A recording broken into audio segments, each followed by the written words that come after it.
Assalamualaikum warahmatullahi wabarakatuh.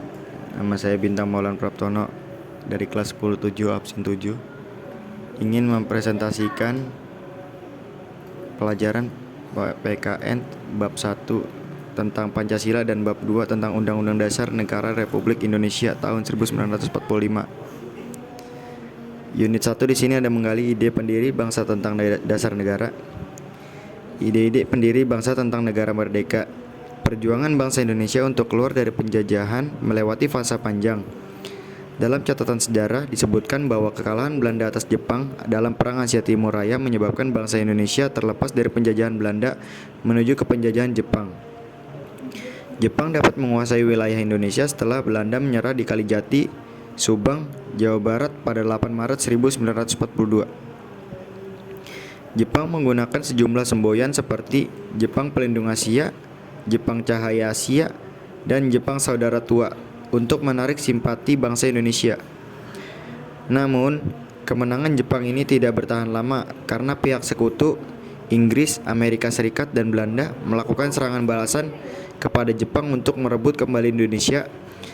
Sekutu berhasil menguasai sejumlah daerah, mencermati situasi yang semakin terdesak disebut pada peringatan pembangunan Jawa Baru pada 1 Maret 1945. Jepang mengumumkan rencananya untuk membentuk Dokuritsu Junbi Chosakai atau Badan Penyelidik Usaha-Usaha Persiapan Kemerdekaan atau BPUPK. Jepang pun mewujudkan janjinya dengan membentuk Dokuritsu Junbi Chosakai Badan Penyelidik Usaha-Usaha Persiapan Kemerdekaan atau BPUPK. Pada 29 April 1945 bersamaan dengan hari ulang tahun Kaisar Hirohito atas izin Panglima Letnan Jenderal Kumakichi Harada.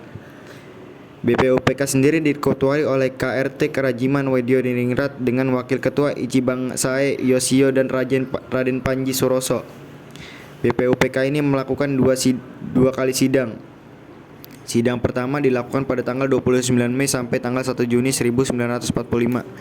Membahas tentang dasar negara. Sidang kedua pada tanggal 10 sampai tanggal 16 Juli 1945 membahas tentang rancangan undang-undang dasar. Berikut nama penjerumus pembuatan Pancasila yaitu: pertama ada Mr. Muhammad Yamin, salah satu tokoh yang menyampaikan pidato pada sidang pertama BPUPKI 29 Mei 1 Juni adalah Muhammad Yamin. Ia menyampaikan pidato pada 29 Mei sekitar 20 menit. Dalam naskah persiapan disebutkan bahwa Yamin menyampaikan pidato tentang 5 poin yang menjadi dasar pembentukan negara merdeka, yaitu: pertama, peri kebangsaan; kedua, peri kemanusiaan; ketiga, peri ketuhanan; keempat, peri kerakyatan; kelima, kesejahteraan rakyat. Selain itu, Muhammad Yamin disebutkan membuat konsep tertulis tentang Indonesia merdeka yang isinya berbeda dengan isi pidatonya. Dalam konsep tertulis, Muhammad Yamin menuliskan 5 poin bagi Indonesia merdeka, yaitu: A. Ketuhanan yang Maha Esa; B. Kebangsaan persatuan Indonesia; C. Rasa kemanusiaan yang adil dan beradab; D. Kerakyatan yang dipimpin oleh hikmat kebijaksanaan dalam permusyawaratan atau perwakilan; E. Keadilan sosial bagi seluruh rakyat Indonesia. Kedua ada Mr. Supomo. Pada 31 Mei 1945, Supomo juga menyampaikan pidato di PPUPK. Supomo berbicara mengenai struktur sosial bangsa Indonesia yang ditopang oleh semangat persatuan hidup, semangat kekeluargaan, keseimbangan lahir batin masyarakat yang senantiasa bermusyawarah dengan rakyatnya demi menyelenggarakan keinsyafan keadilan rakyat. Nugroho Noto Sutanto menafsirkan bahwa Supomo menyampaikan 5 dasar bagi negara merdeka, yaitu: 1. Persatuan; 2. Kekeluargaan; 3. Keseimbangan lahir batin; 4. Musyawarah; 5. Kehadiran rakyat. Dalam pidato ini, Supomo juga menyebutkan mengenai aliran pikiran Statside Indonesia nantinya, yaitu negara yang integralistik dalam konteks hubungan agama dan negara. Supomo memiliki pandangan yang sama dengan pidato pemikiran Muhammad Hatta pada 30 Mei 1945, yaitu pemisahan agama dan negara. Urusan keagamaan harus dipisahkan dengan urusan kenegaraan. Yang ketiga ada Insinyur Soekarno. Soekarno mengawali pidato tanpa teks pada 1 Juni 1945. Dalam pidatonya, ia memberikan catatan kritis terhadap para anggota BPUPK yang telah menyampaikan pidato di forum itu. Soekarno menilai bahwa isi pidato mereka tidak menjawab pertanyaan pokok yang diajukan oleh Rajiman Weddiodiningrat selaku ketua BPUPK. Kemudian Soekarno memaparkan betapa pentingnya filosofis Grundlags atau Weltanschauung bagi berdirinya sebuah negara. Istilah Pancasila filosofis Grundlag berdasar dari bahasa Belanda, sebuah terminologi yang sudah dipahami oleh anggota PUPK. Kata filosofisis bermakna ilsafat, sementara Grondslag berarti norma, like dasar Grens. A. Kebangsaan Indonesia. B. Kekeluargaan bangsa. C. Mufakat, dasar perwakilan, dasar permusyawaratan. D. Prinsip persejahteraan. E. Prinsip ketuhanan, dasar-dasar negara menurut Soekarno. Di sini ada panitia 9 dan mukaddimah dasar negara. Sesuai sidang pertama BPUPK, sejumlah anggota BPUPK mengadakan pertemuan membicarakan langkah berikutnya yang kemudian terbentuk dua panitia kecil. Panitia ke-1 beranggotakan 8 orang bertugas untuk mengumpulkan berbagai usulan para anggota untuk kemudian dibahas pada sidang berikutnya. Sementara panitia kedua beranggotakan 9 orang bertugas menyusun pembukaan hukum dasar. Panitia 8 terdiri dari atas: pertama, Ketua Soekarno; kedua, Ki Bagus Haji Kusumo; ketiga, Kiai Haji Wahid Sajim; 4, Muhammad Yamin; kelima, Sutarjo; keenam, Maramis; ketujuh, Oto Os Iskandar Dinata; ke-8, Mohatta. Dan di sini ada panitia 9 terdiri atas: pertama, Soekarno sebagai ketua; kedua, Mohatta; ketiga, Muhammad Yamin; keempat, Ahmad Subarjo; kelima, Marimis; keenam, Kiai Haji Wahid Hashim; ketujuh, Kiai Haji Abdul Kahar Muzakir; ke-8, Abi Kusno Cokro Sujoso; ke-9, Haji Agus Salim. Piagam Jakarta dan upaya kompromi. Pokok-pokok pikiran yang muncul dalam sidang BPUPK itu kemudian dikaji secara mendalam oleh panitia 9. Salah satu topik dari 9 pokok bahasan yang sangat alot pembahasannya adalah soal hubungan agama dan negara. Lobi-lobi di antara anggota panitia 9 dilakukan. Usulan sejumlah anggota yang menjadikan Islam sebagai dasar negara mendapat sanggahan dari anggota lainnya dengan mengacau kepada seluruh masukan pada para anggota BPUPK, terutama pidato Soekarno yang secara gamblang menjelaskan dasar negara. Akhirnya disepakatinya rancangan asas atau dasar Indonesia Merdeka yang diberi nama oleh Soekarno sebagai mukaddimah. Muhyamin menyebutnya sebagai Piagam Jakarta. Isinya sebagai berikut: 1. Ketuhanan dengan kewajiban menjalankan syariat Islam bagi pemeluk-pemeluknya. 2. Kemanusiaan yang adil dan beradab. Ketiga, persatuan Indonesia. Keempat, kerakyatan yang dipimpin oleh hikmat kebijaksanaan dalam permusyawaratan atau perwakilan. Kelima, keadilan sosial bagi seluruh rakyat Indonesia. Unit 2. Penerapan Pancasila dalam konteks berbangsa.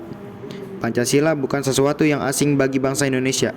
Sebaliknya, Pancasila digali dari nilai dan tradisi yang dimiliki oleh bangsa Indonesia. Pancasila bukan sekedar dihafalkan. Logo Pancasila tidak cukup hanya dicantumkan di surat-surat resmi kenegaraan atau buku-buku.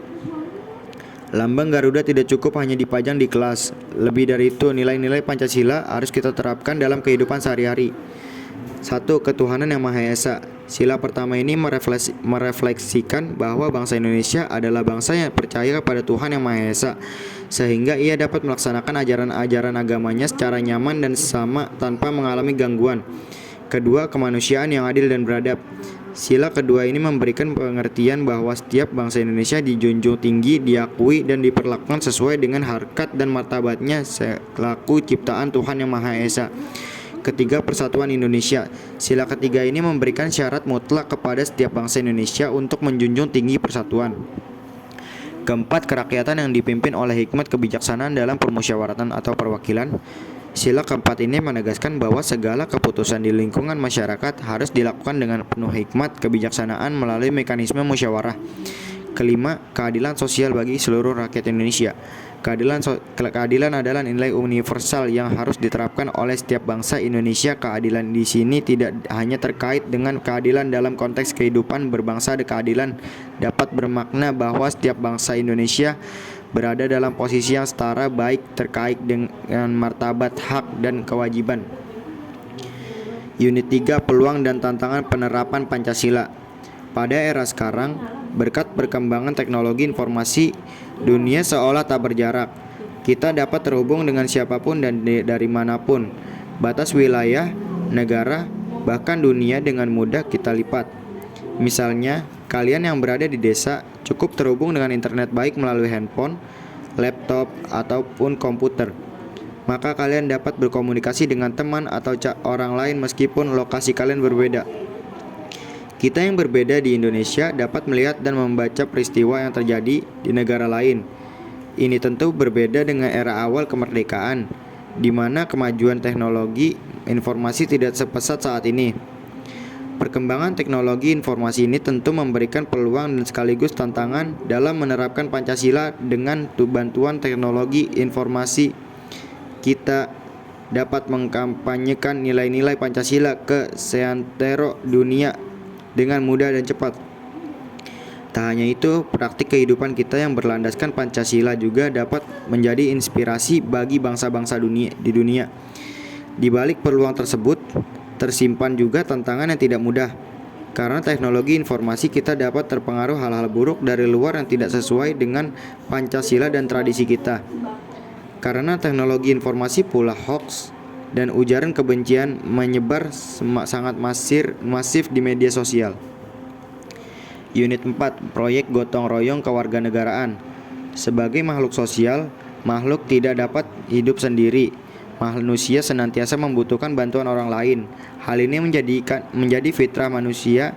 Oleh karena itu, dalam kehidupan masyarakat diperlukan adanya kerjasama, gotong royong, dan sikap saling membantu untuk menyelesaikan berbagai permasalahan hidup. Dalam Kamus Besar Bahasa Indonesia atau KBBI, kata gotong royong bermakna bekerja bersama-sama, tolong menolong, bantu membantu. Kata gotong royong sendiri berasal dari bahasa Jawa, yaitu gotong dan royong. Gotong artinya pikul atau angkat, sedangkan royong artinya bersama-sama. Dengan demikian, secara harfiah, gotong royong dapat diartikan mengangkat beban secara bersama-sama agar beban menjadi ringan.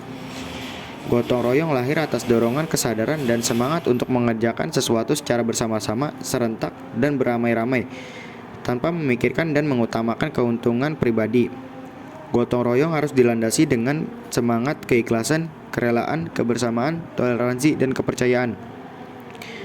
Gotong royong merupakan suatu paham yang dinamis yang menggambarkan usaha bersama, suatu amal, suatu pekerjaan, atau suatu karya bersama, dan suatu perjuangan bantu-membantu. Dalam gotong royong melekat nilai-nilai Pancasila, yaitu ketuhanan, kemanusiaan, persatuan, musyawarah, dan keadilan sosial yang merupakan landasan filsafat bangsa Indonesia. Selain membantu meringankan beban orang lain, dengan gotong royong kita juga dapat mengurangi kesalahpahaman sehingga dapat mencegah terjadinya berbagai konflik. Gotong royong yang merefleksikan sesuatu kebersamaan merupakan pedoman untuk menciptakan kehidupan yang jauh dari konflik. Dalam gotong royong terkandung nilai-nilai yang dapat meningkatkan rasa kerjasama dan persatuan warga. Oleh karena itu, melestarikan eksistensi tradisi gotong royong di tengah masyarakat sangatlah penting, terutama pada masyarakat yang majemuk. Bab 2 Undang-Undang Dasar Republik Indonesia. Unit 1, Pengenalan Konstitusi dalam pengalaman hidup sehari-hari. Ada dua materi utama yang dibahas dalam bagian ini, yaitu Konstitusi UUD NRI tahun 1945 sebagai hukum dasar tertulis dan identifikasi pasal atau ayat dalam Konstitusi Undang-Undang Negeri Republik Indonesia tahun 1945 yang terkait dengan kehidupan kita sehari-hari. Konstitusi merupakan pertanyaan tentang bentuk dan susunan suatu negara yang dipersiapkan sebelum atau sesudah berdiri sebuah negara. Konstitusi sebuah negara merupakan hukum dasar tertinggi yang berisi tata penyelenggaraan negara.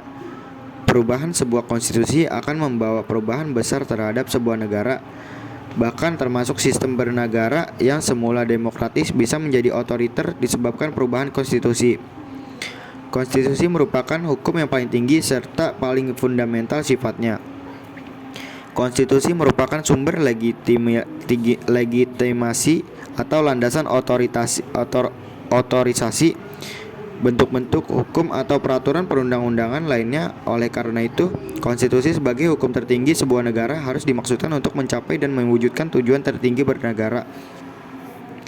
Dalam konteks negara Indonesia, tujuan tertinggi bernegara adalah seperti yang tertuang dalam pembukaan Undang-Undang Negeri Republik Indonesia tahun 1945, yakni pertama, melindungi segenap bangsa Indonesia dan seluruh tumpah darah Indonesia. Kedua, memajukan kesejahteraan umum. Ketiga, mencerdaskan kehidupan bangsa. Keempat, ikut melaksanakan ketertiban dunia. Ada dua macam konstitusi, yakni tertulis dan tidak tertulis. Indonesia memiliki Undang-Undang Negara Republik Indonesia tahun 1945 sebagai konstitusi tertulis dan konvensi.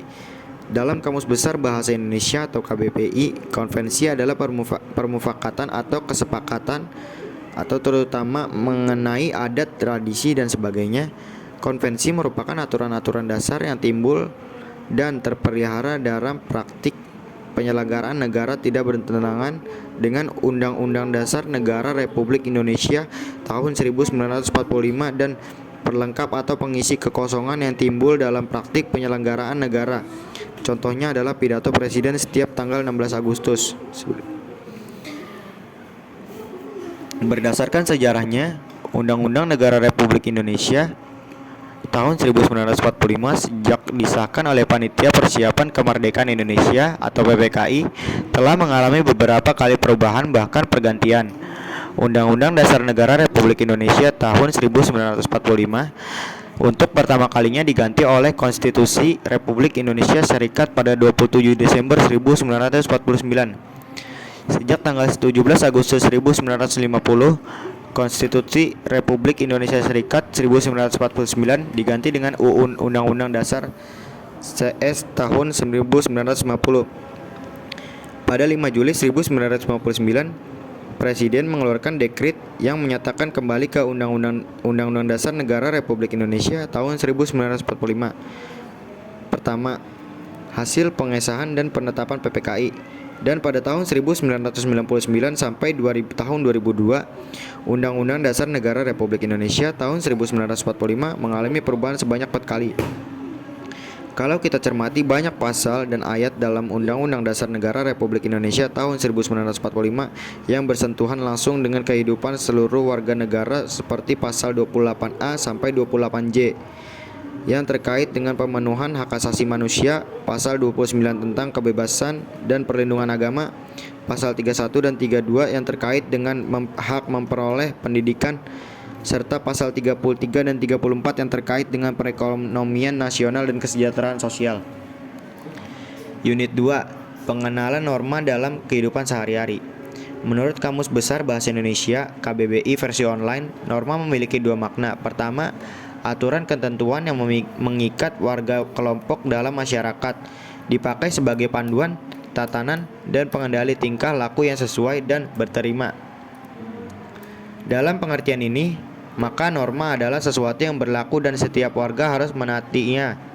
Kedua, aturan, ukuran, atau kaidah yang dipakai sebagai tolak ukur untuk menilai atau memperbandingkan sesuatu. Norma diperlukan agar interaksi antar manusia dapat berjalan dengan baik, saling menghormati, saling memberi, tolong-menolong dalam kebajikan, dan menyayangi. Norma merupakan kesepakatan sosial. Kisi-kisi kesepakatan dalam bersumber dari manapun, dari ajaran agama, hubungan sosial, aturan kesusilaan, maupun hukum formal. Aturan main dalam norma terkadang rigid atau kaku, tetapi terkadang sangat fleksibel. Dalam norma yang melanggar akan mendapat hukuman dengan ketentuan yang telah disepakati anggota masyarakat. Dan yang menunaikan norma dengan baik, maka seseorang akan mendapatkan ganjaran setidaknya berupa pujian, hadiah, dan hukuman sedalam norma, terkadang berupa pemberian dan sanksi sosial atau kultural, bukan pemberian material ataupun hukuman fisik, tetapi berupa pujian karena melaksanakan norma, atau gunjingan bahan dijauhi. karena melanggar aturan yang telah disepakati dalam norma. Contoh norma dalam kehidupan sehari-hari adalah peraturan RT. Di dalamnya misalnya tentang bagaimana cara untuk mengurus KTP atau mendapatkan pangan tersurat bila ingin mengurus izin berusaha di tingkat desa sampai kabupaten kota. Ada aturan yang lebih sederhana, bagaimana agar semua warga setiap malam ikut ronda kampung untuk menjaga keamanan. Ada pula norma yang tidak tertulis, seperti antar tetangga harus saling membantu jika ada kesulitan.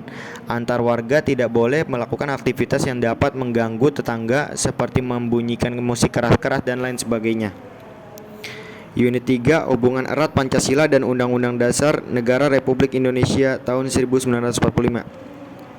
Pancasila menjadi sumber segala sumber hukum negara. Penempatan Pancasila sebagai sumber dari segala sumber hukum negara sesuai dengan pembukaan Undang-Undang Dasar Negara Republik Indonesia tahun 1945 alinea keempat. Berarti setiap materi muatan peraturan perundang-undangan tidak boleh bertentangan dengan nilai-nilai yang terkandung dalam Pancasila. Pancasila adalah titik temu seluruh warga negara Indonesia. Ia menjadi titik temu yang dapat menyatukan keragaman bangsa Indonesia. Pancasila juga dapat menjadi asas tunggal dalam tatanan struktur dan kultur bangsa dan negara Indonesia. Oleh karena itu, Persatuan Indonesia harus menghadirkan negara untuk melindungi segenap tumpah darah Indonesia. Negara harus hadir untuk mewujudkan keadilan sosial bagi rakyat Indonesia yang berdasar kepada kedaulatan rakyat dalam permusyawaratan perwakilan. Di bawah Pancasila adalah Undang-Undang Dasar Negara Republik Indonesia tahun 1945. Hubungan antara Pancasila dan Undang-Undang Dasar Negara Republik Indonesia tahun 1945 sangat erat. 5 sila Pancasila terpatri rapi dalam pembukaan Undang-Undang Dasar Negara Republik Indonesia tahun 1945. Oleh karena itu pula pembukaan Undang-Undang Dasar Negara Republik Indonesia tahun 1945 tidak bisa diamandemen seperti batang tubuh dan penjelasan Undang-Undang Dasar Negara Republik Indonesia tahun 1945. Menurut Mahkamah Konstitusi yang tunduk pada ketentuan tentang perubahan Undang-Undang Dasar hanya pada pasal-pasal Undang-Undang Dasar Negara Republik tahun 1945. Tidak termasuk pembukaan Undang-Undang Dasar Negara Republik Indonesia tahun 1945. Pancasila adalah bagian tidak terpisahkan dari pembukaan Undang-Undang Dasar Negara Republik Indonesia tahun 1945. Maka dengan sendirinya tidak terdapat ruang untuk secara konstitusional mengubah Pancasila sebagai dasar negara. Undang-Undang Negara Republik Indonesia tahun 1945 selalu mendasarkan kepada Pancasila dalam pembukaan Undang-Undang Dasar Negara Republik Indonesia tahun 1945 beserta rangkaian cita-cita berbangsa dan bernegara. Hukum tata negara, tata pemerintahan, hubungan negara dengan warga yang tertulis negara yang diatur dalam Undang-Undang Dasar Negara Republik Indonesia tahun 1945 semua mendasarkan kepada 5 sila Pancasila. Oleh karena itu, Undang-Undang Dasar Negara Republik Indonesia tahun 1945 menjadi hukum dasar dalam seluruh peraturan perundang-undangan yang disahkan di Negara Kesatuan Republik Indonesia. Kita dapat menunjukkan beberapa pasal dalam Undang-Undang Dasar Negara Republik Indonesia tahun 1945 untuk menggambarkan pasal-pasal yang dirumuskan terkait erat dengan 5 sila Pancasila yang terekam dalam pembukaan Undang-Undang Dasar Negara Republik Indonesia tahun 1945. Pasal 29 Undang-Undang Dasar Negara Republik Indonesia tahun 1945 merupakan salah satu terjemahan dan sekaligus upaya pelaksanaan sila pertama ketuhanan yang Maha Esa. Pasal 34 Undang-Undang Dasar Negara Republik Indonesia tahun 1945 erat kaitannya dengan usaha pelaksanaan sila kemanusiaan yang adil dan beradab. Unit 4, membuat kesepakatan bersama. Di dalam Kamus Besar Bahasa Indonesia atau KBBI, kesepakatan berarti perihal sepakat atau makanya konsensus. Sedangkan makna konsensus adalah kesepakatan kata atau pemufakatan bersama. Kamus Besar Bahasa Indonesia atau KBBI mendefinisikan negosiasi sebagai satu proses tawar-menawar dengan jalan berunding guna mencapai kesepakatan bersama antara satu pihak dengan pihak lain. Kedua, penyelesaian sengketa secara damai melalui perundingan antara pihak yang bersengketa. Kesepakatan bersama dan dapat dikaitkan dengan integrasi sosial. Integrasi sosial merupakan proses penyesuaian di antara unsur-unsur yang saling berbeda dalam kehidupan masyarakat sehingga menghasilkan pola kehidupan masyarakat yang memiliki keserasian fungsi. Integrasi sosial diperlukan agar masyarakat tidak bubar meskipun menghadapi berbagai tantangan, baik berupa tantangan fisik maupun konflik yang terjadi secara sosial budaya. Dalam integrasi sosial, kesepakatan bersama mewujud dalam membentuk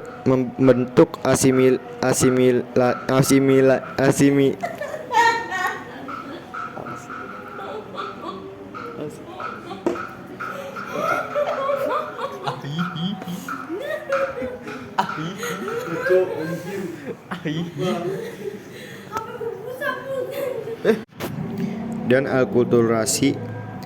Kesepakatan bersama diambil karena sebuah kepemimpinan dari level terkecil seperti antara dua orang atau pihak sampai terbesar di tingkat negara dan dunia. Sebuah kepemimpinan yang mengarah kepada tujuan bersama, di sana dibutuhkan kesepakatan bersama, tidak lain agar terjadi proses mencapai tujuan secara bersama-sama, saling menghargai, saling mendukung, dan pada akhirnya semua diharapkan akan merasakan hal yang sama ketika tujuan tercapai. Kesepakatan dapat tertulis dan tidak tertulis dalam kehidupan di masyarakat, termasuk dalam lingkungan sekolah. Ada kesepakatan bersama yang diwujudkan dalam peraturan kampung atau peraturan sekolah yang ditulis, ditempel, dan dapat dibaca di berbagai tempat.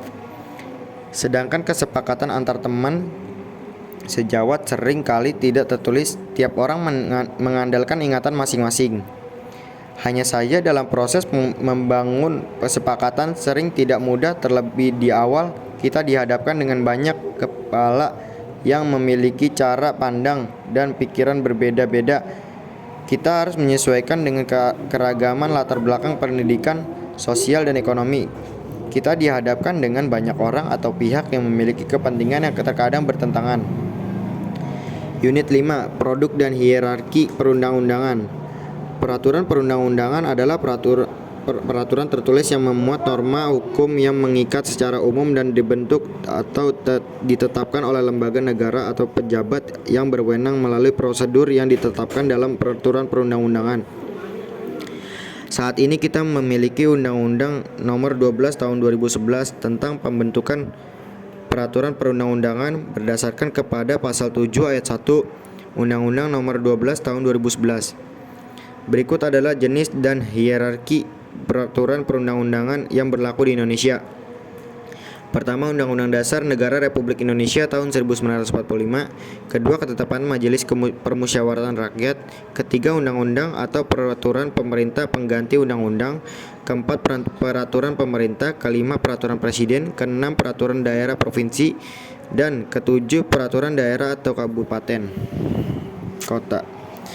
Selain 7 jenis peraturan perundang-undangan di atas pasal 8 Undang-Undang Nomor 12 Tahun 2011 juga mengakui jenis perundang-undangan yang lain, yaitu peraturan yang ditetapkan oleh Majelis Permusyawaratan Rakyat, Dewan Perwakilan Rakyat, Dewan Perwakilan Daerah, Mahkamah Agung, Mahkamah Konstitusi, Badan Pemeriksa Keuangan, Komisi Yudisial, Bank Indonesia, Menteri, badan, lembaga, atau komisi yang setingkat yang dibentuk dengan undang-undang atau pemerintah atas perintah undang-undang. Dewan Perwakilan Rakyat di daerah provinsi, gubernur, Dewan Perwakilan Rakyat daerah, kabupaten atau kota, bupati atau wali kota, kepala desa atau setingkat. Unit 6, Hubungan antara perundang-undangan. Undang-undang tentang pembentukan peraturan perundang-undangan adalah bagian dari pembangunan hukum nasional. Pembentukan peraturan perundang-undangan dari merencanakan sampai menetapkan melibatkan legislatif dan eksekutif di tingkat nasional dan daerah. Juga partisipasinya masyarakat diharapkan masing-masing produk perundang-undangan dapat sinkron dan saling melengkapi, sehingga dapat menunjang dan membangun bangsa dan negara seperti yang dicita-citakan dalam pembukaan Undang-Undang Dasar Negara Republik Indonesia tahun 1945. Namun, nyatanya ada sejumlah permasalahan mendasar dalam sistem peraturan perundang-undangan di Indonesia. Di antaranya, tidak sinkron antara perencanaan peraturan perundang-undangan dengan perencanaan dan kebijakan pembangunan. Bahkan ada beberapa peraturan perundang-undangan yang menyimpang dari materi muatan yang seharusnya diatur. Tidak sinkron antara perencanaan pembangunan dan perencanaan legislasi dapat tergambar dalam dokumen perencanaan pembangunan dan dokumen perencanaan legislasi periode tahun 2015 tahun 2019. Dari 70 rancangan undang-undang dalam usulan RPJMN Rencana Pembangun Jangka Panjang Nasional dan Prolegnas 2015 sampai tahun 2019. Hanya 3 RUU yang kemudian dapat disahkan. Di luar 70 RUU tersebut masih ada 12 RUU yang diusulkan oleh pemerintah dalam Prolegnas yang berada di luar kerangka perencanaan pembangunan nasional, dan terdapat 14 RUU yang masuk dalam RPJMN tetapi tidak masuk ke dalam Prolegnas. Selain itu ada banyak peraturan perundang-undangan seperti peraturan daerah, Perda, yang bahkan bertentangan dengan peraturan perundang-undangan di atasnya. Sinkronisasi atau harmonisasi antar produk perundang-undangan nasional dan daerah diperlukan sebagai satu kesatuan hukum yang saling mendukung, menjadi legitimasi dan arah bagi pembangunan Indonesia. Pembenahan kualitas perundang-undangan atau regulasi juga diperlukan agar mendukung pencapaian prioritas membangun Indonesia. Unit 7 menganalisis produk perundang-undangan. Seluruh peraturan perundang-undangan di Indonesia harus merujuk kepada Pancasila dan Undang-Undang Dasar Negara Republik Indonesia tahun 1945. Pertama, tidak boleh bertentangan dengan Pancasila dan Undang-Undang Dasar Negara Republik Indonesia tahun 1945. Seluruh peraturan perundang-undangan di Indonesia harus merujuk kepada Pancasila dan Undang-Undang Dasar Negara Republik Indonesia tahun 1945. Tidak boleh mengabaikan apalagi bertentangan. Produk perundang-undangan yang ada di bawahnya tidak boleh bertentangan terhadap keduanya. Jika sila pertama Pancasila menyebutkan ketuhanan yang Maha Esa, dan pada pasal 29 ayat 1 dan 2 memberikan jaminan kebebasan beragama, maka undang-undang hingga peraturan daerah tidak boleh menulis dengan norma hukum yang melarang kebebasan beragama. Kedua, peraturan perundang-undangan yang ada di bawah Undang-Undang Dasar Negara Republik Indonesia tahun 1945 harus merujuk atau memiliki cantolan terhadap pasal atau ayat yang ada di dalam Undang-Undang Dasar Negara Republik Indonesia tahun 1945. Hal demikian berlaku secara hierarki dalam urutan perundang-undangan, sehingga sebuah peraturan daerah misalnya bukan hanya seharus merujuk kepada Undang-Undang Dasar Negara Republik Indonesia tahun 1945, tetapi harus pula merujuk kepada undang-undang atau peraturan pemerintah yang ada di atasnya yang sejalur perihal yang diatur. Ketiga, isinya harus searah dan mendukung terhadap peraturan perundang-undangan yang di atasnya. Norma hukum yang ada harus dapat dilaksanakan dan harus selaras dengan upaya mendorong pemerintahan yang melayani kepentingan rakyat, memperhatikan rasa keadilan masyarakat, dan tidak berpeluang digunakan untuk korupsi. Apabila ketiga hal di atas tidak terpenuhi, maka sebuah peraturan perundang-undangan dapat digugat. Apabila peraturan berbentuk undang-undang, maka dapat digugat judicial review ke Mahkamah Konstitusi, sedangkan selainnya dapat dilayangkan gugatan ke Mahkamah Agung atau MA. Ketiga hal di atas sekaligus merupakan alat sederhana untuk menganalisis sebuah produk perundang-undangan. Sekian video dari saya. Assalamualaikum warahmatullahi wabarakatuh.